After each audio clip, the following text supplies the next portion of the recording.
नमस्कार मित्रों, देखिए हमारे ग्राम पंचायत में लगभग एक व्यक्ति जो है 20-25 बरस से पैक्स का अध्यक्ष रह रहे हैं और वो व्यक्ति जो है किसी अन्य व्यक्ति को खड़ा ही नहीं होने देते।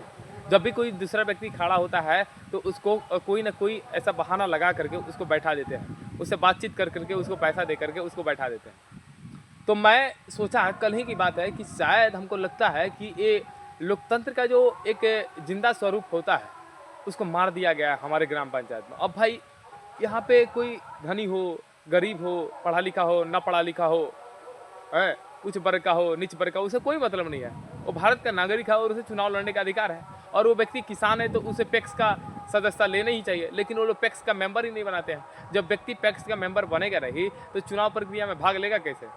तो वे लोग इस प्रकार का भी चालबाजी करते हैं कि जो व्यक्ति चालू पुर्जा है हमारे ग्राम पंचायत में और वो व्यक्ति चाहता है कि मैं पैक्स का चुनाव लड़ूं और हमारे ग्रामीण इलाका में जो किसानों की स्थिति है उसको सुधार करूं, उसको उसके कार्य को रोक दिया जाता है, उसको खड़ा ही नहीं होने दिया जाता है। अब हम बात करें कि पैक्स के जो अध्यक्ष हैं, जो जीते हुए हैं, सहकारिता के क्षेत्र में बहुत सारा कार्य आता है। जो किसान है, किसान का मुख्य रूप से विकास करने के लिए ही सहकारिता को बनाया गया है ग्रामीण इलाका में।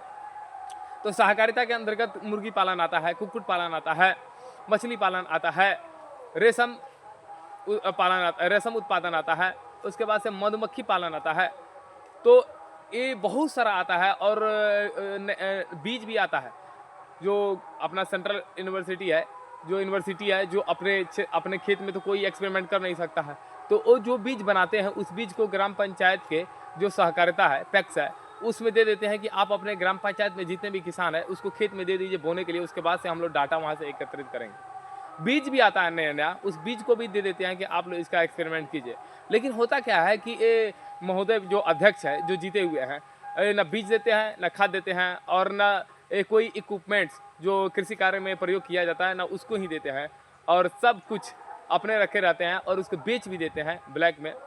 और किसानों का कोई विकास नहीं होता है, किसानों का कोई प्रशिक्षण भी नहीं होता है। किसानों को हमारे ग्राम पंचायत में कैसे जैविक खाद का उत्पादन करना है ये भी प्रशिक्षण नहीं दिया जाता है, ताकि किसान जो है कि अपने खेत में रासायनिक खाद का कम प्रयोग करे और जैविक खाद का ज़्यादा प्रयोग करके हमारे खेतों को बीमार होने से और खेतों में जो बीज लगे हुए हैं उस बीज को रासायन युक्त होने से बचाया जा सके। अब देखिए कि पूरे देखेंगे पंजाब में या अन्य जगहों पे, अन्य राज्यों में देखेंगे तो वहाँ पे वैज्ञानिक ढंग से कृषि कार्य होता है और कृषि सलाहकार वहाँ पे एक्टिव होता है ग्राम पंचायत में।